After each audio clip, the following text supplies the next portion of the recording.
నా ప్రాణానికి ప్రాణమైన తెలుగు ప్రేక్షక దేవుళ్ళందరికీ నమస్కారం. ఈరోజు నా జీవితంలో ఎంతో సంతోషకరమైన రోజు.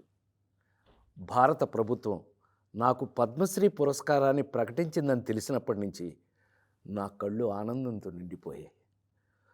ఒక నటుడిని గుర్తించి ఇంతటి గొప్ప గౌరవాన్ని అందించిన భారత ప్రభుత్వానికి నా శిరస్సు వంచి నమస్కరిస్తున్నాను.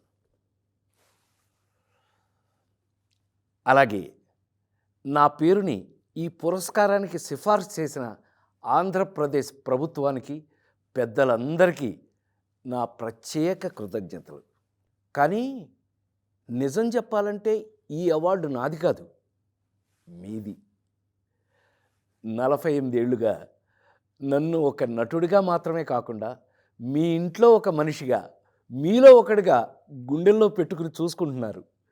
నేను నవ్వించినా ఏడిపించినా మా రాజేంద్ర ప్రసాద్ అని మీరు చూపించిన ఆప్యాయత నాకు దక్కిన నిజమైన అదృష్టం. ఆ ప్రేమే ఈరోజు నన్ను ఇక్కడ దాకా నడిపించింది. 2 తెలుగు రాష్ట్రాల ప్రజలు నన్ను సొంత బిడ్డలాగా ఆదరించారు. మీ రుణం ఈ జన్మలో తీర్చుకోలేను. నాతో పాటు ఈ ఏడాది పద్మ పురస్కారాలు అందుకుంటున్న దేశంలోని మహానుభావులందరికీ నా శుభాకాంక్షలు తెలియజేస్తున్నాను. మీ ఆశీస్సులు ఎప్పుడూ నా మీద ఇలాగే ఉండాలి. బ్రతికున్నంత వరకు సర్వదా మీ రాజేంద్ర ప్రసాద్. అందరికీ నమస్కారం అండి. చాలా సంతోషంగా ఉంది నాకు. ఎందుకంటే ఎన్నో సంవత్సరాలుగా ఎదురు చూసిన ఈ పద్మ అవార్డ్స్ ఫంక్షను నిన్న సాయంత్రం 6 గంటలకు అనౌన్స్ చేసినప్పటి నుంచి అనేక మంది మిత్రులు, శ్రేయోభిలాషులు, మీడియా వారు అందరూ కూడా ఫోన్ చేస్తుంటే వాళ్ళందరికీ కూడా నా సంతోషాన్ని పంచుకునే అవకాశం నాకు వచ్చింది. మీకు ఎప్పుడో రావాల్సిందండి, ఇప్పటికైనా వచ్చిందంటే, sir nothing is late, it is లేట్గా వచ్చిన లేటెస్ట్గా వచ్చిందండి అని చెప్పి. ఎందుకంటే అన్నీ మనం అనుకున్నప్పుడే రావు. తర్వాత ఏదైనా చెట్టుకు పండుగ చూసి కోసుకుందాం అన్నప్పుడు దొరికితే దాని అందం అప్పుడుతోటే పోద్ది.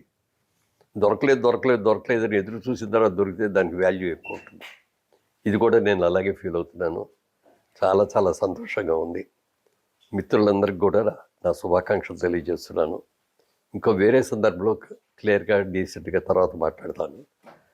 ఇంత మంచి అవార్డు వచ్చినందుకు ఇచ్చినటువంటి నరేంద్ర మోడీ గారి, ప్రధానమంత్రి నరేంద్ర మోడీ గారికి, అలాగే ఆంధ్రప్రదేశ్ ముఖ్యమంత్రి చంద్రబాబు నాయుడు గారికి, తెలంగాణ రాష్ట్ర ముఖ్యమంత్రి రేవంత్ రెడ్డి గారికి, అలాగే మా చలనచిత్ర పరిశ్రమలో ఉన్న అందరి ప్రముఖులకి, అందరి సహకారంతో, అలాగే అందరి పాత్రికేయ మిత్రులతోటి వాళ్ళందరికీ కూడా నా హృదయపూర్వకంగా నా శుభాకాంక్షలు తెలియజేస్తున్నాను.